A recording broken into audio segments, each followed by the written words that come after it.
പീതാംബരം വനഭുവശ്യാമാസ്തമാലദ്രുമയേ നക്തം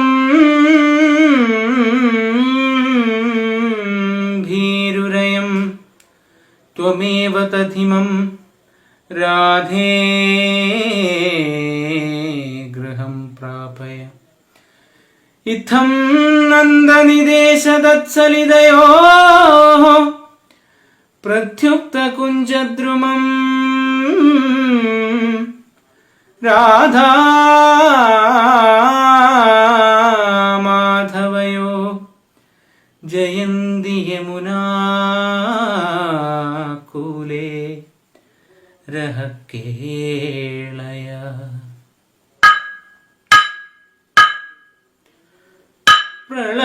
പ്രളയപയോധി ജലേ ധൃതവാനസി വേദം വിഹിതവഹേത്ര ചരിത്രമഹേദം കേശവാധൃത ദീനശരീര. ജയ ജഗദീശ ഹരേ ജയ ജഗദീശ ഹരേ.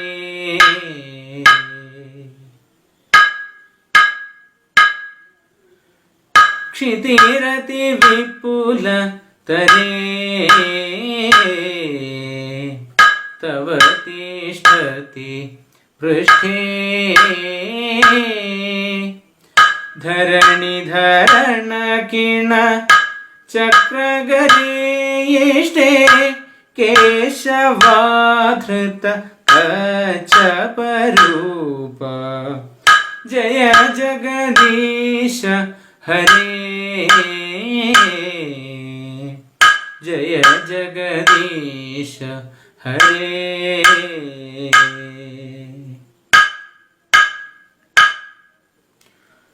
വസതി ദശന ശിഖരേ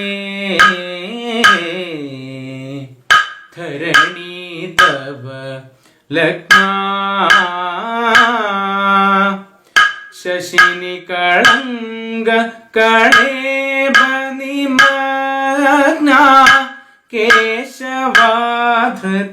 സൂകരരൂപ. ജയ ജഗദീശ ഹരേ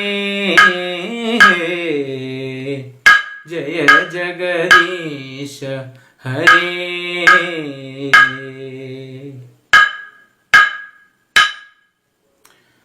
തവ കര കമല വനേ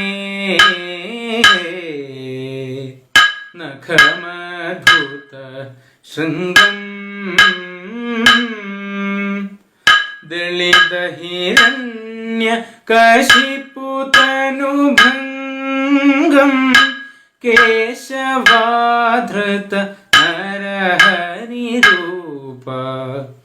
ജയ ജഗദീശ ഹരേ ജയ ജഗദീശ ഹരേ.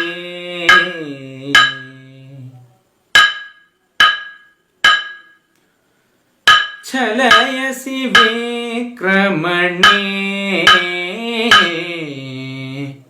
ബലിമധുത വാമനം പദനഖനീര ജനിത ജനപാവന കേശവാധൃത വാമന രൂപ. ജയ ജഗദീശ ഹരേ ജയ ജഗദീശ ഹരേ.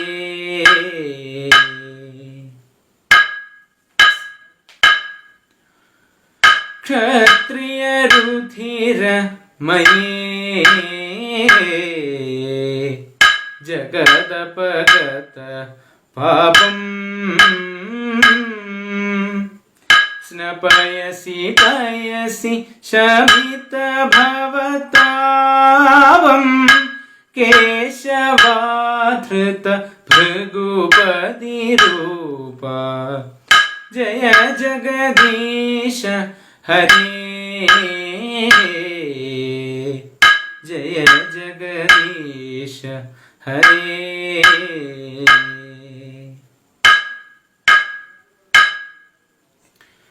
वितरसि दीक्षुरणे दिक्पदिकमनीयम्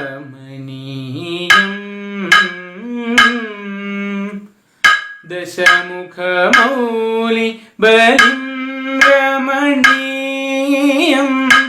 केशवाधृत रघुपतिरूप जय जगदीश हरे जय जगदीश हरे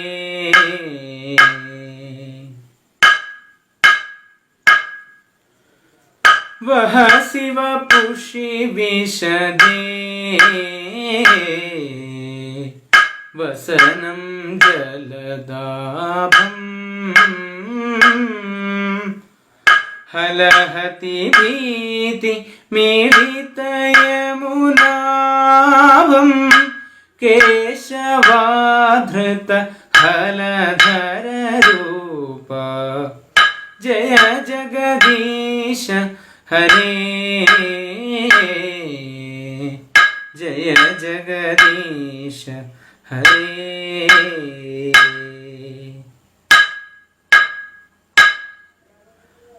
निन्दसि यज्ञविधे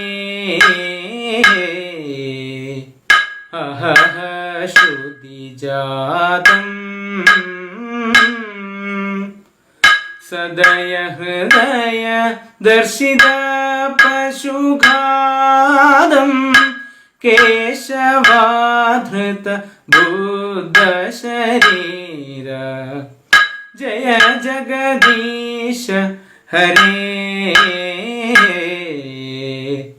जय जगदीश हरे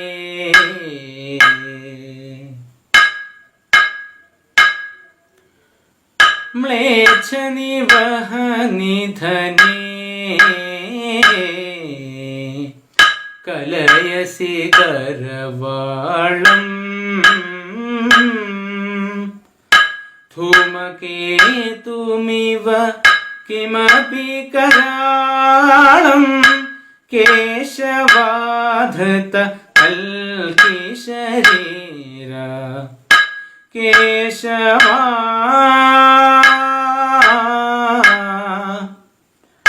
केशवा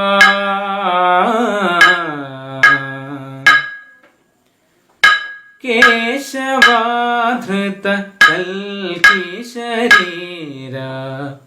जय जगदीश हरे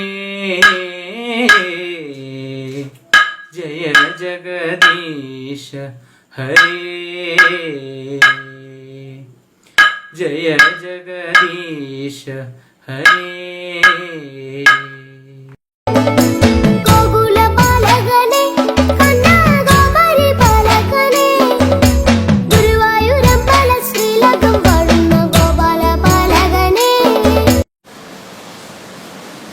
എല്ലാവർക്കും സാദര നമസ്കാരം.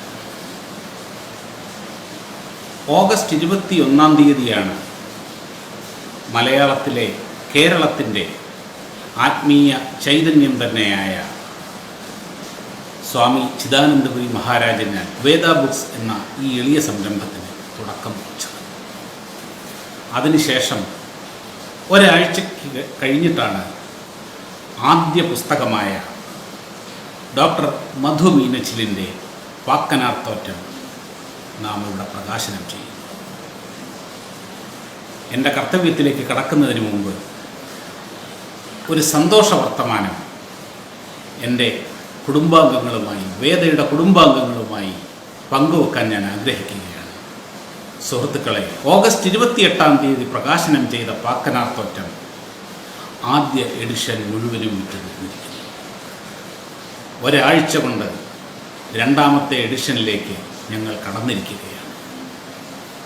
ഞങ്ങളുടെ ആദ്യ സംരംഭത്തെ ഇത്ര വലിയ ഒരു വിജയമാക്കി തീർത്ത് ഞങ്ങളുടെ തുടക്കം തന്നെ ഒരു മനോഹരമാക്കി തന്ന എല്ലാ സഹൃദയരോടും വേദയുടെ കുടുംബാംഗങ്ങളോടും അഭ്യുദയകാംക്ഷികളോടും നന്ദി പറയാൻ കൂടി, ഹൃദയം നിറഞ്ഞ നന്ദി പറയാൻ കൂടി ഞാൻ ഈ അവസരം ഉപയോഗിക്കുകയാണ്. സഞ്ചാര സാഹിത്യങ്ങളാൽ വളരെ സമ്പന്നമാണ് മലയാള ഭാഷ. എക്കാലത്തെയും മഹാനായ സഞ്ചാരി എസ് കെ പൊറ്റക്കാട് വെട്ടിത്തെളിച്ച വഴികളിലൂടെ സഞ്ചരിച്ചവർ വളരെയേറെയാണ്. അതിൽ കാലം കഴിയവേ നെല്ലും പതിനുമൊക്കെ ധാരാളം വന്നു. നല്ലതും ചീത്തയും ഏത് എന്ന് തിരിച്ചറിയാൻ പറ്റാത്ത വിധം മലയാളത്തിൽ അത്രയധികമുണ്ട് ഇന്ന് സഞ്ചാര സാഹിത്യം. നമുക്ക് തിരഞ്ഞെടുക്കാൻ പോലും പറ്റാത്ത അവസ്ഥ. അവിടെയാണ് കിരൺജിത്ത് ശർമ്മയുടെ ഈ യമുനാ തീര വിഹാരം എന്ന ഈ മനോഹരമായ കൃതി വ്യത്യസ്തമാണ്. ഭാരതത്തിലെ തീർത്ഥസ്നാനങ്ങളിലൂടെ നടത്തിയ ഒരുപാട് സഞ്ചാരങ്ങൾ നമ്മുടെ മുമ്പിലുണ്ട്. ധാരാളം ആൾക്കാർ എഴുതിയിട്ടുണ്ട്. പ്രത്യേകിച്ച് ഹിമാലയ യാത്രകൾ, ശക്തിപീഠങ്ങളിലൂടെയുള്ള യാത്രകൾ, പഞ്ചകൈലാസ യാത്രകൾ, അങ്ങനെ ധാരാളം. പക്ഷേ ഭാരതത്തിൽ ഏറ്റവും അധികം ആരാധിക്കപ്പെടുന്ന ഒരു പുരാണ കഥാപാത്രമായ ഈശ്വരനായ ഭഗവാൻ കൃഷ്ണൻ്റെ തീർത്ഥസ്നാനങ്ങളിലൂടെ ഉള്ള സഞ്ചാര സാഹിത്യങ്ങൾ, ആധികാരികമായ സഞ്ചാര സാഹിത്യങ്ങൾ മലയാളത്തിൽ വളരെ വളരെ വളരെ കുറവ്. ആ ഒരു അപര്യാപ്തതയാണ് കിരൺജിത്ത് ശർമ്മയിലൂടെ വേദ ബുക്സ് ഇപ്പോൾ തീർത്തുകൊണ്ടിരിക്കുന്നത്. ഞാനിതിനെ ഒരു സഞ്ചാര സാഹിത്യം എന്ന് പറയുന്നതിലുപരിയായി ഭഗവാന്റെ അനുഗ്രഹത്താൽ ഒരു അഭിനവ കുചേലൻ നടത്തിയ ഒരു സമർപ്പണമായി ഈ പുസ്തകത്തെ കാണാൻ ആഗ്രഹിക്കുകയാണ്. ഈ കഴിഞ്ഞ ശ്രീകൃഷ്ണ ജയന്തി ദിനത്തിലാണ് ഈ പുസ്തകത്തിൻ്റെ പ്രകാശനം ഞങ്ങൾ അനൗൺസ് ചെയ്യുന്നത്. അത് മറ്റൊരു ഭഗവത് അനുഗ്രഹം. തുടക്കം മുതൽ തന്നെ ഞങ്ങളുടെ ഈ സംരംഭത്തിൽ വല്ലാത്ത ഒരു ഈശ്വര സാന്നിധ്യം അനുഭവപ്പെട്ടിരുന്നു. ഭഗവാന്റെ ജന്മദിനത്തിൽ തന്നെ ഭഗവാന്റെ നറുവെണ്ണയായി ഈ പുസ്തകം അവതരിപ്പിക്കാൻ കഴിഞ്ഞത് മറ്റൊരു ഈശ്വരാധീനം, ഈശ്വരാനുഗ്രഹം എന്ന് മാത്രമേ പറയൂ. പുസ്തകത്തെപ്പറ്റി ഞാൻ കൂടുതൽ പറയുന്നില്ല. പുറകെ വരുന്നവർ മഹത് വ്യക്തികൾ പുസ്തകത്തെ പരിചയപ്പെടുത്തുന്നുണ്ട്, പുസ്തകത്തെപ്പറ്റി സംസാരിക്കുന്നുണ്ട്. ഞാൻ എൻ്റെ കർത്തവ്യത്തിലേക്ക് പ്രവേശിക്കട്ടെ. അഷ്ടപതിയോടുകൂടിയാണ് ഈ ചടങ്ങ് ഇവിടെ സമാരംഭിച്ചത്. എൻ്റെ മകനായ കാളിദാസനാണ് അഷ്ടപതി ആലപിച്ചത്. കാളിദാസന് ഈ ചടങ്ങിലേക്ക് ഹൃദയം നിറഞ്ഞ സ്വാഗതം. പുസ്തകം പ്രകാശനം ചെയ്യുന്നത് നാഷണൽ ബുക്ക് ട്രസ്റ്റ് അംഗമായ ശ്രീ ഇ എൻ നന്ദകുമാറാണ്. നാഷണൽ ബുക്ക് ട്രസ്റ്റ് അംഗം എന്നതിലുപരി നന്ദേട്ടനെ പറ്റി ഒരുപാട് പറയാനുണ്ട്. കേരളത്തിലെ ഇന്ന് ഏറ്റവും പ്രധാനപ്പെട്ട ഒരു പുസ്തക പ്രസാധനശാലയായ കുരുക്ഷേത്രയുടെ മുൻ ജനറൽ മാനേജർ എന്ന് മാത്രം പറഞ്ഞാൽ പോരാ, 2 പതിറ്റാണ്ടോളം അവിടെ പ്രവർത്തിച്ച് അതിനെ വലിയൊരു സ്ഥാപനമാക്കി വളർത്തിയെടുത്തതിൽ മുഖ്യ പങ്ക് വഹിച്ച ഒരു വ്യക്തി കൂടിയാണ് ശ്രീ ഇ എൻ നന്ദകുമാർ. കഴിഞ്ഞില്ല. ഇന്ന് കേരളത്തിലെ പുസ്തക പ്രസാധന രംഗത്തും വായനാ ലോകത്തും ഏറ്റവും വലിയൊരു മഹാസംഭവമായി മാറിക്കഴിഞ്ഞ കൊച്ചി അന്താരാഷ്ട്ര പുസ്തകോത്സവ സമിതിയുടെ തലവൻ, അധ്യക്ഷൻ എന്ന വലിയ ഒരു സ്ഥാനം കൂടി അദ്ദേഹത്തിനുണ്ട്. കാരണം അദ്ദേഹം ചെയ്ത ആ സേവനത്തിൻ്റെ, കൊച്ചി അന്താരാഷ്ട്ര പുസ്തകോത്സവം നമ്മുടെ സാംസ്കാരിക ലോകത്ത് നടത്തുന്ന സംഭാവനകളെപ്പറ്റി എത്ര പറഞ്ഞാലും അവസാനിക്കില്ല. ആ മഹാസംരംഭത്തിൻ്റെ തലവൻ കൂടിയാണ് ശ്രീ ഇ എൻ നന്ദകുമാർ. അദ്ദേഹത്തെ തന്നെ ഈ പ്രകാശന വേദിയിൽ ഈ പുസ്തകം പ്രകാശനം ചെയ്യാൻ നമുക്ക് ലഭിച്ചിരിക്കുന്നു എന്നത് വലിയ ഒരു അനുഗ്രഹമായി തന്നെയാണ് ഞാൻ കാണുന്നത്. ശ്രീ ഇ എൻ നന്ദകുമാറിന് ഈ പ്രകാശന വേദിയിലേക്ക് ഹൃദയം നിറഞ്ഞ സ്വാഗതം. പുസ്തകം നമ്മെ പരിചയപ്പെടുത്താൻ പോകുന്നത് കേസരിയുടെ ഡെപ്യൂട്ടി എഡിറ്ററായ ശ്രീ സി എം രാമചന്ദ്രൻ മാഷാണ്. അധ്യാപക വൃത്തിയിൽ നിന്ന് വിരമിച്ചതിന് ശേഷം ഒരു വിശ്രമ ജീവിതം നയിക്കാതെ സാമൂഹ്യ രാഷ്ട്രീയ രംഗങ്ങളിൽ അദ്ദേഹം തൻ്റെ നിറസാന്നിധ്യം അറിയിച്ചു കൊണ്ടിരിക്കുകയാണ്. ഒരു നിമിഷം പോലും നമുക്ക് ജീവിതത്തിൽ കളയാനില്ല. റിട്ടയർമെന്റ് എന്ന് പറഞ്ഞാൽ അത് കൂടുതൽ അധ്വാനിക്കാൻ വേണ്ടിയുള്ളതാണ് എന്നതിൻ്റെ ഒരു മഹനീയ മാതൃകയായി സാംസ്കാരിക രംഗത്തും രചനാരംഗത്തും പ്രഭാഷണ രംഗത്തും എല്ലാം രാമചന്ദ്രൻ മാസ്റ്റർ നിറഞ്ഞു നിൽക്കുകയാണ്. ആ രാമചന്ദ്രൻ മാസ്റ്ററാണ് ഈ പുസ്തകത്തെ നമുക്ക് പരിചയപ്പെടുത്താൻ പോകുന്നത്. രാമചന്ദ്രൻ മാസ്റ്റർക്ക് വേദ ബുക്സിൻ്റെ പേരിലും എൻ്റെ വ്യക്തിപരമായ പേരിലും ഹൃദയം നിറഞ്ഞ സ്വാഗതം.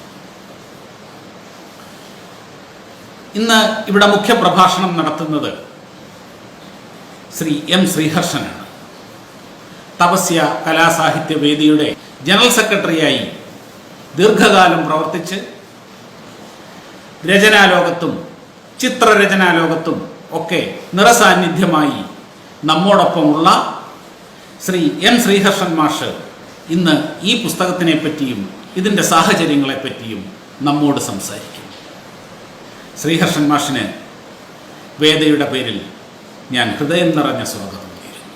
ഭൗതിക സാന്നിധ്യമില്ലെങ്കിലും ഒരു ഭഗവാന്റെ അനുഗ്രഹം പോലെ നമുക്ക് ആശംസ അറിയിച്ച ഭാഗവതാചാര്യൻ ശ്രീ വിനോദ് കുമാർ ശർമ്മയെയും ഈ ധന്യമുഹൂർത്തത്തിലേക്ക് ഞാൻ ഹൃദയം നിറഞ്ഞ് സ്വാഗതം ചെയ്യുന്നു.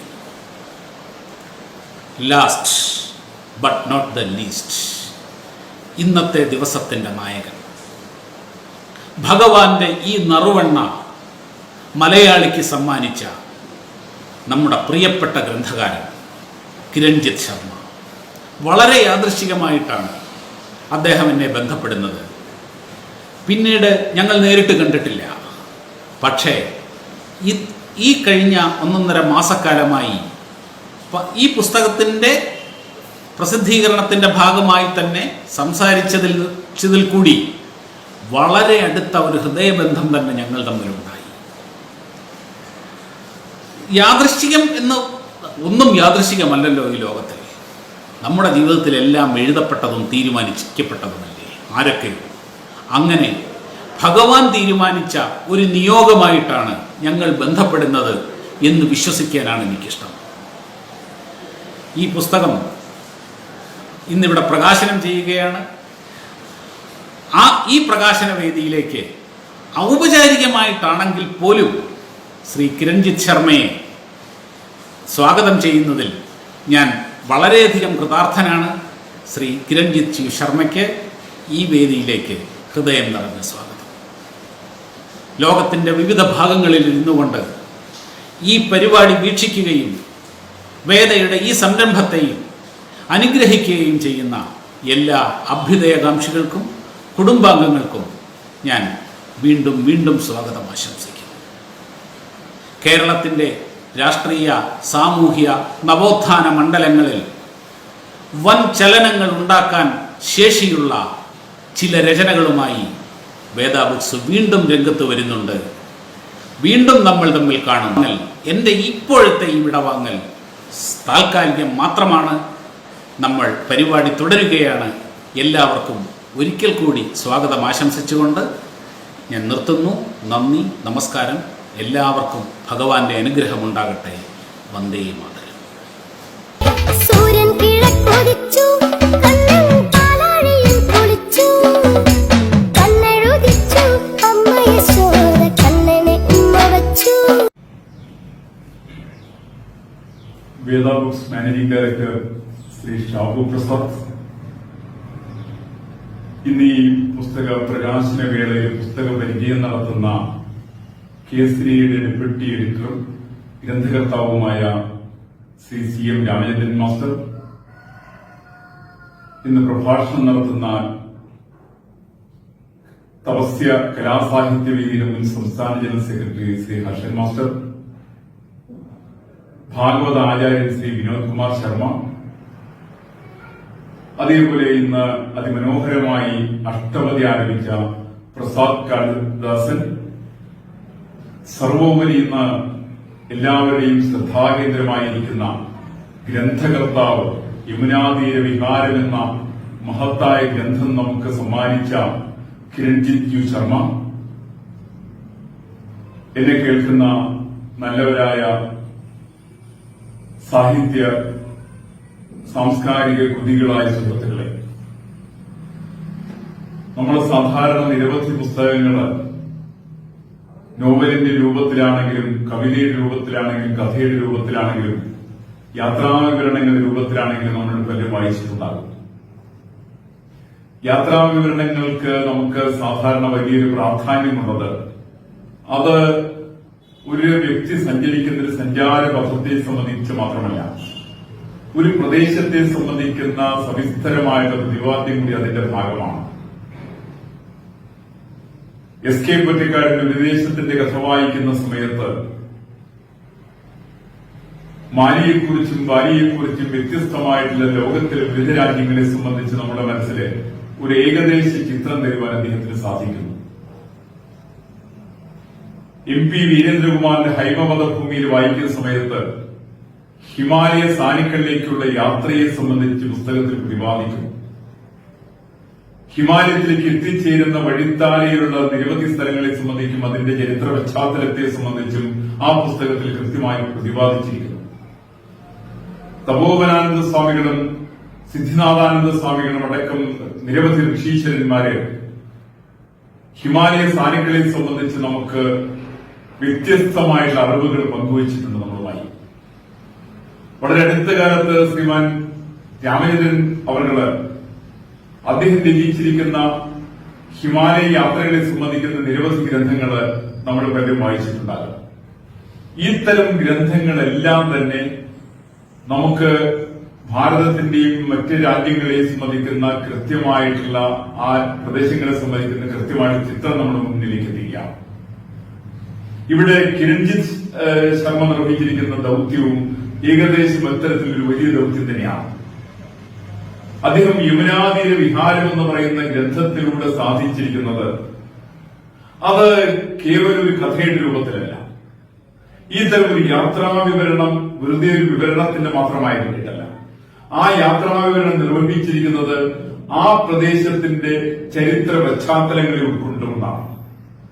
ആ പ്രദേശത്തിന്റെ താത്വികമായുള്ള വിഷയങ്ങൾ അപഗ്രഥിച്ചുകൊണ്ടാണ്. നമുക്ക് ഒരുപക്ഷെ നമ്മളിൽ പലരും യമുനാതീരത്തൂടെ സഞ്ചരിച്ച് കാണില്ല, വൃന്ദാവനത്തിൽ പോകാൻ നമുക്ക് സാധിച്ചിട്ടുണ്ടാവില്ല, ഗോവർദ്ധനം എവിടെയാണോ നമുക്ക് തിരിച്ചറിയാൻ സാധ്യമായിട്ടുണ്ടാവില്ല.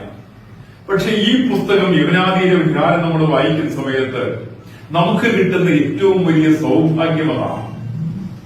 ഒരിക്കലെങ്കിലും ആ പ്രദേശത്ത് ഈ പോയിട്ടുള്ളവരെ സംബന്ധിച്ച് ഇനിയും പോകണം എന്നുള്ള തോന്നൽ വരുന്നു. ഉദാഹരണത്തിന് ഞാൻ വൃന്ദാവനത്തിൽ നേരത്തെ പോയിട്ടുണ്ട്, ഗോവർദ്ധനം നേരത്തെ കണ്ടിട്ടുണ്ട്. പക്ഷെ ഞാൻ കാണാത്ത പല പല മാനങ്ങളും ഈ ഗ്രന്ഥത്തെ സംബന്ധിച്ചുണ്ട്. ഈ ഗ്രന്ഥം വായിക്കുന്ന ഒരാള് ഈ പ്രദേശത്തേക്ക് വീണ്ടും ഒരു യാത്ര പോകണമെന്ന് പോയവരെ സംബന്ധിച്ചും പോകാത്തവരെ സംബന്ധിച്ച് ഒരു വട്ടമെങ്കിൽ ഈ പ്രദേശം കാണണം എന്നുള്ള തോന്നല് അവരെ സംബന്ധിച്ചുണ്ടാകുന്നു. ശ്രീകൃഷ്ണ ഭഗവാനെ സംബന്ധിച്ച് അദ്ദേഹത്തിന്റെ ഭക്തിയുടെ അടിസ്ഥാനത്തിൽ വിശ്വസിക്കുന്നവരുണ്ട്, ഒരു ചരിത്ര പുരുഷന്റെ സങ്കല്പത്തോടുകൂടി വിശ്വസിക്കുന്നവരുണ്ട്. നമുക്കെല്ലാം അനുകരിക്കാൻ സാധിക്കുന്ന ഒരു ഉത്തമ പുരുഷനായിട്ടും ശ്രീകൃഷ്ണ ഭഗവാനെ ദർശിക്കുന്ന ആളുകളുണ്ട്. അവനവന്റെ യുക്തിക്കനുസൃതമായിട്ട് രീതിയിൽ ശ്രീകൃഷ്ണനെ നമുക്ക് വീക്ഷിക്കാൻ സാധിക്കും. അതുകൊണ്ട് തന്നെ അദ്ദേഹം ജനിച്ചു വളർന്ന അദ്ദേഹത്തിന്റെ പ്രവർത്തന പ്രദേശങ്ങളെ സംബന്ധിക്കുന്ന ഇത്തരത്തിലൊരു ഗ്രന്ഥം വരുന്ന സമയത്ത് ആ ഗ്രന്ഥം നമുക്ക് പലപ്പോഴും നമ്മളുടെ ജീവിതവുമായിട്ട് വളരെയധികം താതാത്മ്യം പ്രാപിച്ച ഗ്രന്ഥമാണ് എന്ന് നമുക്ക് പലപ്പോഴും തോന്നാം. ഇതിൽ പറയുന്ന പല കഥകളും അത്തരത്തിലാണ്. ഉദാഹരണത്തിന് എന്റെ മനസ്സിൽ പെട്ടെന്ന് വരുന്നത് ഗോവർദ്ധനത്തെ കുറിച്ച് പറയുന്നതാണ്. ഗോവർദ്ധനം ഉയർത്തി ഭഗവാൻ പിടിച്ചുവെന്നും ഇന്ദ്രൻ വർഷിച്ച മഴയെ തടുത്തു നിർത്താൻ സാധിച്ചു എന്നുള്ള കഥകൾ നമ്മൾ കേട്ടിട്ടുണ്ടാവും. ആ കഥ കേട്ട സമയത്ത് നമുക്ക് പലപ്പോഴും അതിന്റെ ഒരു ഭക്തിയുടെ വശം മാത്രമാണ് നമുക്ക് ഒരുപക്ഷെ നമ്മുടെ മനസ്സിൽ വന്നിട്ടുണ്ടാകുക. പക്ഷെ ഈ യമുനാതീര വിഹാരത്തിൽ പറയുന്നത് അതിന്റെ ഒരു താത്വികമായിട്ടുള്ള വശം കൂടിയുണ്ട്. ശ്രീകൃഷ്ണനും പ്രകൃതിയും തമ്മിലുള്ള അഭേദ്യമായുള്ള ബന്ധത്തെയാണ് ഈ ഗ്രന്ഥത്തിൽ സൂചിപ്പിക്കുന്നത്. നന്ദഗോപൻ ഇന്ദ്രന് വേണ്ടി പൂജ നടത്തുന്നു. കൃഷ്ണൻ പറയുന്നു പൂജ നടത്തേണ്ടത് ഇന്ദ്രനല്ല ഗോവർദ്ധനത്തിനാണ്. നമുക്ക് ചിലപ്പോൾ തോന്നാം ഈ കൃഷ്ണൻ ഒരു നാസ്തികനാണോ? കൃഷ്ണൻ എന്തുകൊണ്ടാണ് ദേവന്മാരുടെ ഇന്ദ്രനായിരിക്കുന്ന ദേവേന്ദ്രന് പൂജ നടത്തേണ്ടത് എന്തുകൊണ്ടാണ് നടത്തേണ്ട എന്ന് പറയുന്നത്? ഇത് ഏറ്റവും പ്രസക്തമായ കാലഘട്ടമാണ്. ഈ കാലഘട്ടത്തിൽ പ്രസക്തമായ സംഭവം തന്നെയാണ് ഗോവർദ്ധനത്തിന്റെ സംഭവം. ഭരണാധികാരി പറയുന്നത് മാത്രം കേൾക്കുന്നതല്ലാതെ കണ്ട് പ്രകൃതിക്ക് അതിന്റേതായുള്ള സ്ഥാനമാനങ്ങൾ കൊടുക്കണമെന്ന് സമൂഹത്തെ പഠിപ്പിക്കുവാൻ യമുനാതീര വിഹാരത്തിന് സാധിക്കുന്നു.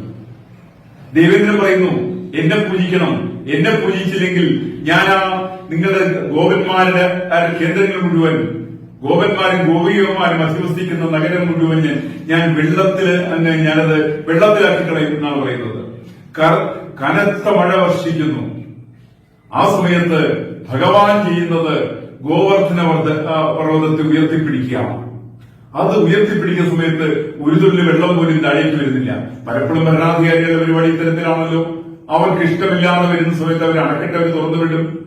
ആ അണക്കെട്ടില് ആയിരക്കണക്കിന് ആളുകൾക്ക് സ്വന്തം കുടുംബം നഷ്ടപ്പെടും, നൂറുകണക്കിന് ആളുകൾക്ക് സ്വന്തം ജീവിതം നഷ്ടപ്പെടും, കോടിക്കണക്കിന് രൂപയുടെ സ്വത്തുവകകള് നമ്മുടെ രാജ്യത്തിനും അതേപോലെ തന്നെ സാധാരണ ആളുകൾക്കും അവർക്കെല്ലാം നഷ്ടപ്പെടും. ഈ തരത്തിൽപ്പെട്ട ചില കേടുകള് 5000 വർഷങ്ങൾക്ക് മുമ്പും നമ്മുടെ നാട്ടിൽ പല രാജാക്കന്മാരും നടത്തിയിരുന്നു, ഇന്നത്തെ മന്ത്രിമാരും നടത്തുന്നു എന്നുള്ളതാണ് വസ്തുത. അപ്പൊ അതുകൊണ്ട് ഗോവർദ്ധനത്തിന്റെ കഥയ്ക്ക് ഭഗവാൻ ചെയ്യുന്നത് പ്രകൃതിക്ക് പ്രാധാന്യം കൊടുക്കുക, പ്രകൃതിയെ ആരാധിക്കാൻ പറയുകയാണ്, പ്രകൃതിയെ പൂജിക്കാൻ വേണ്ടി പറയുകയാണ്. അതിനു വേണ്ടിയിട്ട് ആ പ്രകൃതിയെ മനുഷ്യന്റെ മുകളിലേക്ക് ഉയർത്തിപ്പിടിക്കുകയാണ്. ഇവിടെയാണ് ഇത് പ്രസക്തിച്ചിരിക്കുന്നത്. ഇത് നമ്മൾ ഈ കാലഘട്ടങ്ങളിൽ അണക്കെട്ടുകൾ പോലും തുറന്നുവിടുന്ന കാലത്ത് ഇത് പ്രകൃതിയെ സ്നേഹിക്കേണ്ടത്, പ്രകൃതിയെ മാനിക്കേണ്ടത്, പ്രകൃതിയെ ആരാധിക്കേണ്ടത് എത്രത്തോളം അനിവാര്യമാണ് എന്ന് നമ്മളെ പഠിപ്പിക്കുന്നു എന്നുള്ളതാണ് ഈ സംഭവത്തിന്റെ വിവരണത്തിലൂടെ ബോധ്യമാകുന്നത്. മറ്റൊരു വളരെ രസകരമായിട്ട് നമ്മൾ പലപ്പോഴും ഒക്കെ പാടി നടക്കുന്ന ഒരു പാട്ടുണ്ട്. യമുനാ തീരത്ത് അവിടെ ആ നദിയില് കുളിച്ചുകൊണ്ടിരിക്കുന്ന ഗോപികമാരുടെ വസ്ത്രമെടുത്ത് ഭഗവാനുടെ ആ മഹാവൃക്ഷത്തിന്റെ മുകളിലേക്ക് കയറി അവിടെ ഇരുന്ന് ഓടക്കുഴൽ വായിച്ചു.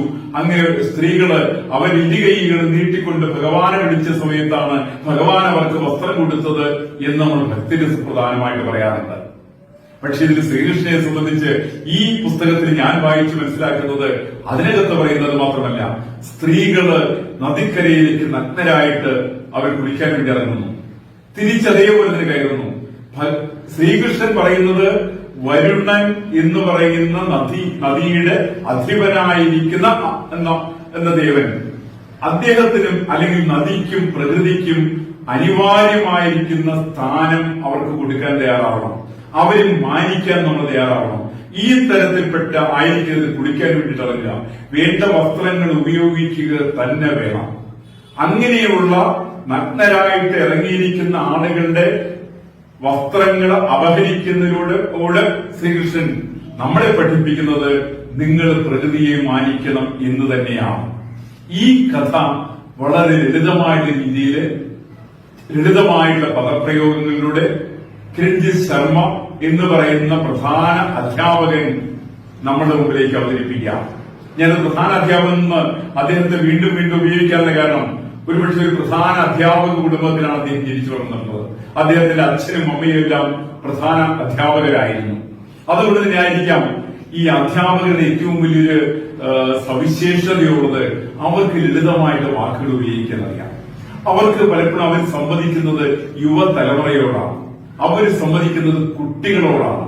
അതുകൊണ്ട് കുട്ടികൾക്ക് മനസ്സിലാകുന്ന ലളിതമായിട്ടുള്ള ഭാഷ, അവരുടെ രീതിയിലുള്ള ലളിതമായിട്ടുള്ള പ്രയോഗത്തിലൂടെ അദ്ദേഹം അവരെ പറഞ്ഞ് പഠിപ്പിക്കുന്നു എന്നുള്ളതാണ് സവിശേഷത. ഇത് പഠനത്തിന് വേണ്ടിയുള്ളതാണ്.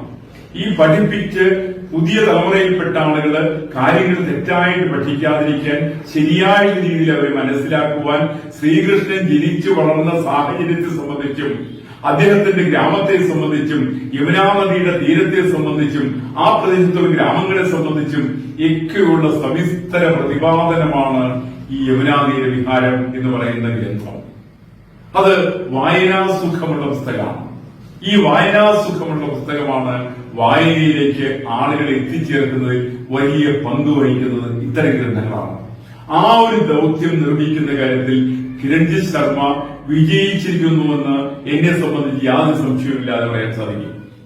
ഏതാണെങ്കിലും പുസ്തക പരിചയം നടത്തുന്നത് ഗ്രന്ഥകർത്താവ് കൂടിയായിട്ടുള്ള നല്ല വാക്യം കൂടിയായിട്ടുള്ള CM രാമചന്ദ്രൻ മാസ്റ്ററാണ്. അദ്ദേഹം ആ കർമ്മം വളരെ മനോഹരമായിട്ട് നടത്തുന്നു എന്നുള്ളതിനെ എന്നെ സംബന്ധിച്ച് യാതൊരു സംശയവുമില്ല. ഞാൻ ഇതിനകത്ത് എനിക്കൊരു മറ്റൊരു സന്തോഷകരമായിട്ടുള്ള വസ്തുതയുള്ളത്, ഈ പുസ്തകത്തിന്റെ പ്രസാധകരായിരിക്കുന്ന വേദാബുക്സ് ശ്രീ ഷാവു പ്രസാദ് എനിക്ക് വ്യക്തിപരമായിട്ട് വളരെ വർഷങ്ങളായിട്ട് എനിക്ക് നേരിട്ടറിയാം. പുസ്തകങ്ങളോട് നല്ല താല്പര്യമുള്ള വ്യക്തി. അതുകൊണ്ട് തന്നെ അദ്ദേഹം തെരഞ്ഞെടുത്തിരിക്കുന്ന രണ്ടാമത്തെ പുസ്തകമാണ് യമുനാ തീര വിഹാരം. ഈ തരം പുസ്തകങ്ങൾ ആരിലേക്കാണ് എത്തിച്ചേരേണ്ടത് കൃത്യമായിട്ടുള്ള നിശ്ചയത്തിന്റെ അടിസ്ഥാനത്തിലും വായിച്ചതിന്റെ അടിസ്ഥാനത്തിലാണ് അദ്ദേഹം ഈ പുസ്തകം പ്രസാധനത്തിന് തിരഞ്ഞെടുത്തത് എന്നുള്ളതിനെ സംബന്ധിച്ച് യാതൊരു സംശയവുമില്ല. അതുകൊണ്ട് തന്നെ വായനക്കാർക്ക് പ്രാമുഖ്യം കൊടുക്കുന്ന രീതിയിൽ, അവർക്ക് അറിവ് പകർന്നു കൊടുക്കുന്ന രീതിയിൽ, പുതിയ തലമുറയ്ക്ക് സംശയ ലേശമന്യ കാര്യങ്ങൾ വിവക്ഷിക്കാൻ സാധിക്കുന്ന രീതിയിൽ ഉള്ള ഒരു ഗ്രന്ഥം എന്ന നിലയ്ക്ക് യമുനാ തീര വിഹാരം എന്ന് പറയുന്ന യാത്രാവിവരണ ഗ്രന്ഥത്തിന് കേരളത്തിന്റെ മലയാളത്തിന്റെ സാമൂഹ്യ സാംസ്കാരിക ചരിത്രത്തില് വായനയുടെ ലോകത്തില് ശ്രദ്ധേയമായിട്ട് പങ്കുവഹിക്കാൻ സാധിക്കും എന്നുള്ള കാര്യത്തിൽ എനിക്ക് യാതൊരു സംശയവുമില്ല. നിങ്ങൾ ഓരോരുത്തരും ഈ പുസ്തകം ഇത് വായിക്കണം. നിങ്ങൾ ഒരുപക്ഷെ 2 മണിക്കൂറോ 3 മണിക്കൂറോ 4 മണിക്കൂറോ ആയിരിക്കാം ഈ ഗ്രന്ഥം വായിക്കാൻ നിങ്ങൾ എടുക്കുന്നത്. പക്ഷേ വായിക്കുന്ന നിങ്ങള് ഈ പുസ്തകത്തിന്റെ രചനാശൈലി കൊണ്ടത് നിങ്ങൾക്ക് കാലങ്ങളോളം നിങ്ങളുടെ മനസ്സിന്റെ അടിത്തട്ടിലേക്ക് ഇത് കടന്നു കയറും എന്നുള്ള കാര്യത്തിൽ യാതൊരു സംശയവുമില്ല. നിങ്ങൾക്ക് ഇതിനെ സംബന്ധിച്ച് നിങ്ങൾക്ക് ചിന്തിക്കാൻ അവസരം സാധിക്കും. നിങ്ങൾക്ക് യാത്ര നിങ്ങൾക്ക് നടത്താൻ സാധിക്കും. ഒരു യാത്രയിൽ ഏത് തരത്തിലാണ് കാര്യങ്ങൾ യാത്രാനുഭവം പൊതുസമൂഹത്തോട് വിവരിക്കേണ്ടത്, കഥ പറയേണ്ടത്, അത് എങ്ങനെയാണെന്നുള്ളത് തിരിച്ചറിയാനുള്ള ഒരു സൗഭാഗ്യം കൂടി നമ്മളെ സംബന്ധിച്ചിട്ടുണ്ട്.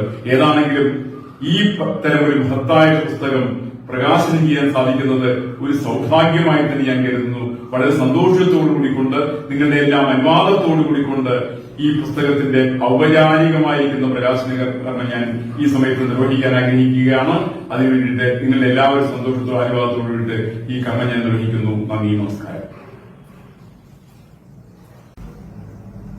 എല്ലാവരുടെയും അനുവാദത്തോടു കൂടി യമുനാ തീര വിഹാരം കിരൺജിത് ശർമ്മ എഴുതിയ യാത്രാവിവരണ ഗ്രന്ഥം പ്രജമണ്ഡല യാത്രയെ സംബന്ധിക്കുന്ന ഒരു സംക്ഷിപ്തമായ രൂപം. ഈ ഗ്രന്ഥം വളരെ അഭിമാനത്തോടുകൂടി സന്തോഷത്തോടുകൂടി കൊണ്ട് പ്രകാശനം ചെയ്തതായി അറിയിക്കുന്നു.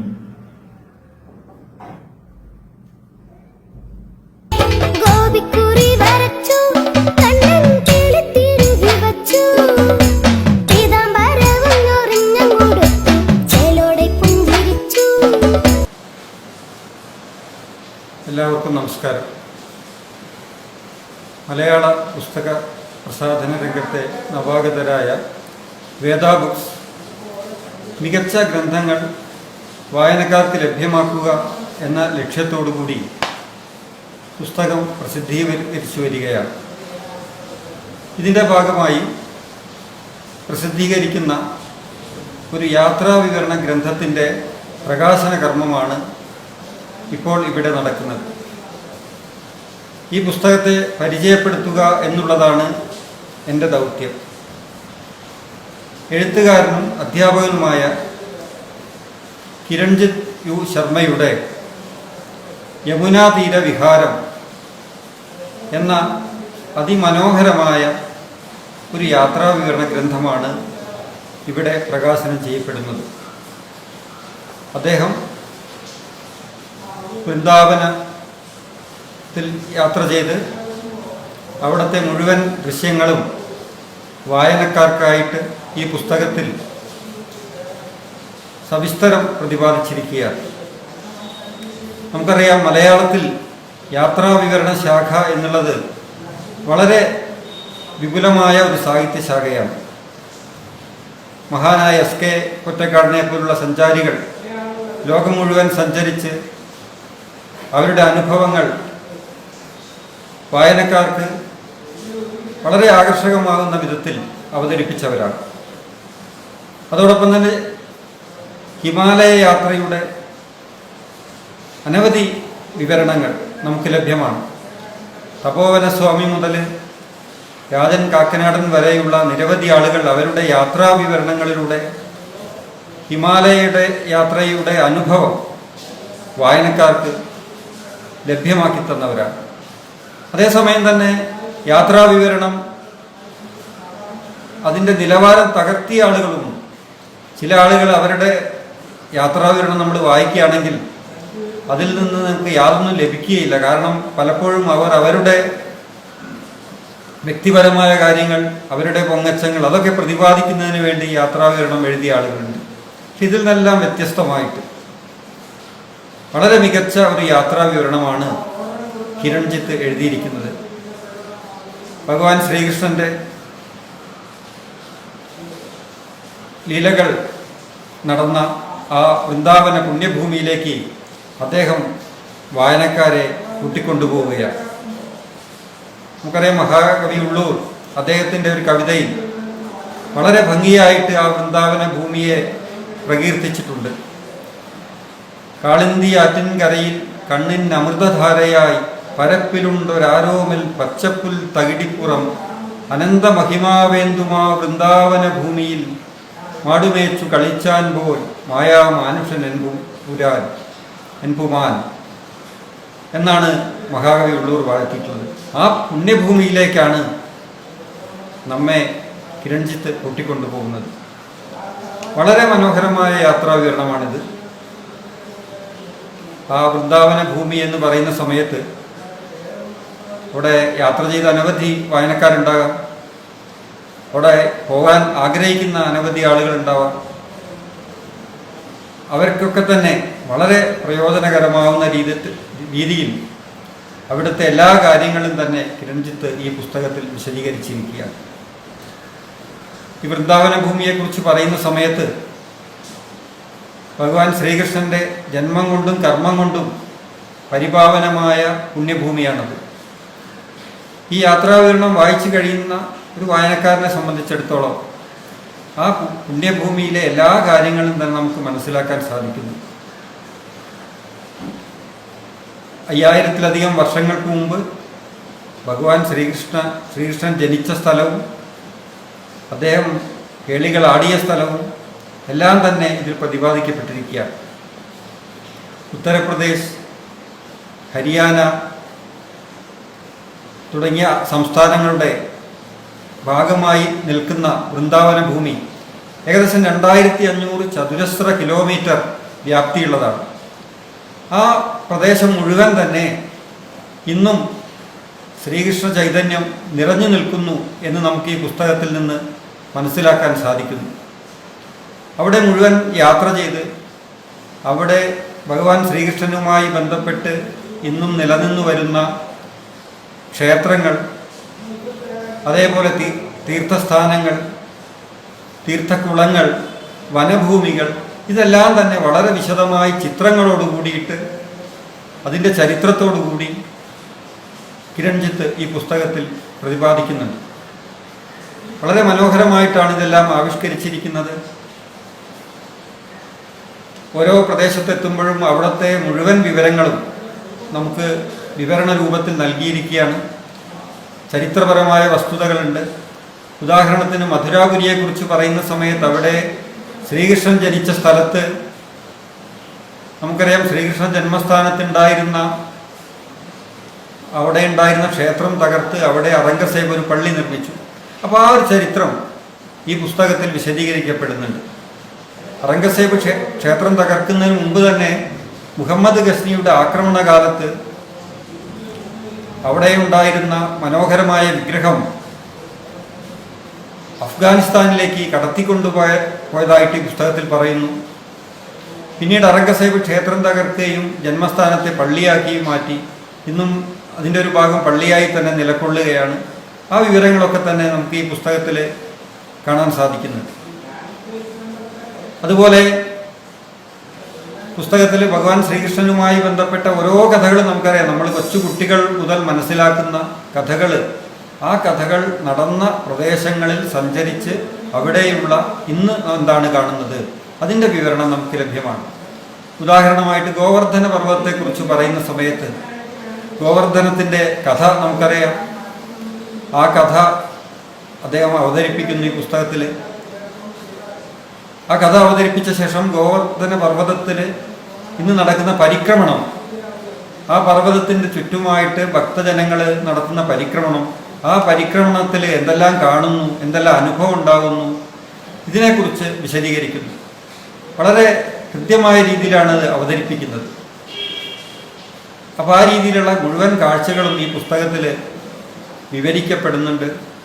കൊച്ചുകുട്ടികൾ മുതൽ വൃദ്ധജനങ്ങൾക്ക് വരെ വായിക്കാൻ കഴിയുന്ന തരത്തിൽ വളരെ ലളിതമായ ഭാഷയിൽ, അതേസമയം ഭാഗവതം, ഭവിഷ്യപുരാണം ഇതുപോലുള്ള നമ്മുടെ പുരാണങ്ങളെക്കുറിച്ച് ബന്ധപ്പെടുത്തിക്കൊണ്ട് ആവശ്യമായ സന്ദർഭങ്ങളിൽ കഥ സൂചിപ്പിച്ചുകൊണ്ട് ഒക്കെയാണ് ഈ പുസ്തകം അവതരിപ്പിക്കുന്നത്. സമയത്ത് ഇതിൽ പ്രതിപാദിക്കുന്ന ഒരു കഥ, വൃന്ദാവനവുമായി ബന്ധപ്പെട്ട ഒരു കഥ വളരെ ചുരുക്കി പറയാമെന്ന് വിചാരിക്കുകയാണ്.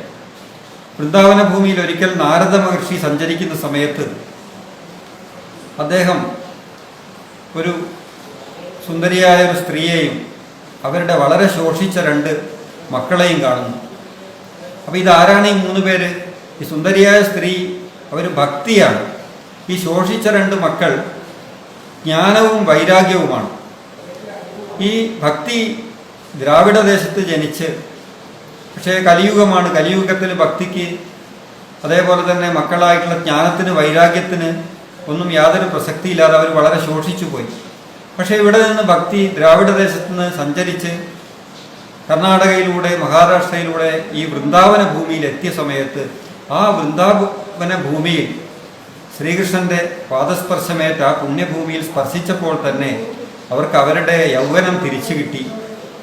യൗവനം തിരിച്ചു കിട്ടി. അവർ സുന്ദരിയായിട്ട് അവിടെ യാത്ര ചെയ്യുന്നു. പക്ഷേ മക്കൾക്ക് അവരുടെ ആരോഗ്യം തിരിച്ചു കിട്ടിയില്ല. ഭക്തി വീണ്ടെടുക്കപ്പെട്ടു വൃന്ദാവന ഭൂമിയിൽ. പക്ഷേ ജ്ഞാനവും വൈരാഗ്യവും ആ ശോഷിച്ച അവസ്ഥയിൽ തന്നെയാണ്. അപ്പോൾ നാരദ മഹർഷി പറഞ്ഞു, ഇനി ഭക്തജനങ്ങൾ ധാരാളമായിട്ട് ഭാഗവതം വായിക്കുകയും കേൾക്കുകയും ചെയ്താൽ മാത്രമേ ഈ ജ്ഞാനത്തിൻ്റെയും വൈരാഗ്യത്തിൻ്റെയും ആരോഗ്യം വീണ്ടെടുക്കാൻ സാധിക്കൂ. അങ്ങനെ വൃന്ദാവന ഭൂമിയിൽ വെച്ചിട്ട് നിത്യേന ഭാഗവത പാരായണം നടക്കുകയും അതിലൂടെ ഈ ഭക്തിയും ജ്ഞാനവും വൈരാഗ്യവും ഒക്കെ ഉണ്ടാവുകയും അങ്ങനെ മോക്ഷത്തിൻ്റെ പാതയിലേക്ക് ഭക്തജനങ്ങൾ നീങ്ങുകയും ചെയ്യുന്നതായിട്ട് ഈ പുസ്തകത്തിൽ പ്രതിപാദിക്കുന്നു. എല്ലാം കൊണ്ടും കെട്ടിലും മട്ടിലും വളരെ ആകർഷകമായ ഒരു പുസ്തകമാണ്. യാത്ര ചെയ്യാൻ ആഗ്രഹിക്കുന്ന ആളുകൾക്കും അതേപോലെ തന്നെ വൃന്ദാവന ഭൂമിയെക്കുറിച്ച് കൂടുതൽ വിശദമായ വിവരങ്ങൾ അറിയാനും ഒക്കെ തന്നെ സഹായിക്കുന്ന ഈ ഗ്രന്ഥം ആണ് ഇവിടെ പ്രകാശനം ചെയ്യപ്പെടുന്നത്. എല്ലാവിധ ഭാവുകങ്ങളും ആശംസിക്കുന്നു.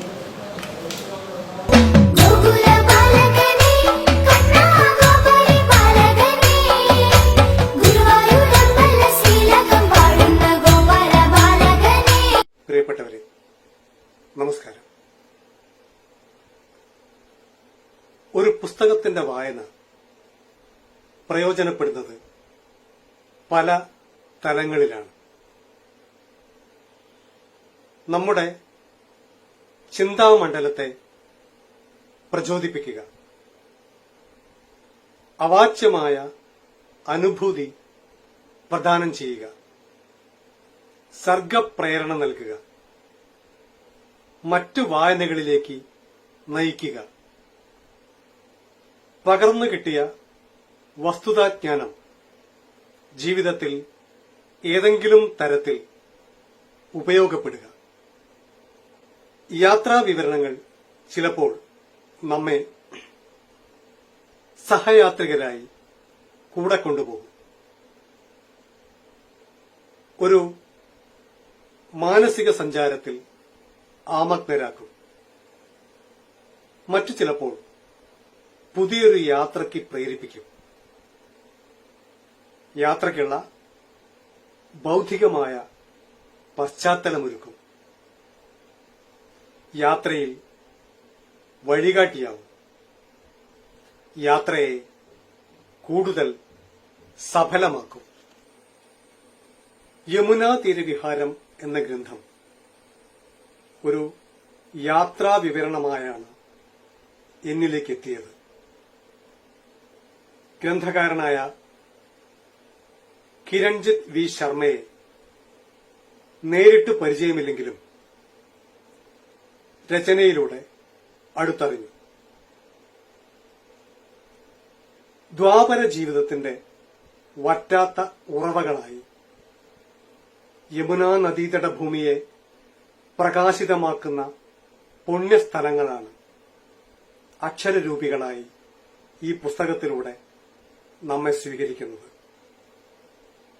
ഒരു സംസ്കാരത്തിന്റെ, ഒരു ദർശനത്തിന്റെ കൈവല്യങ്ങളാണ് യമുനയും ഉപനദികളും ഒലിച്ചിറങ്ങുന്ന തീരഭൂമികൾ.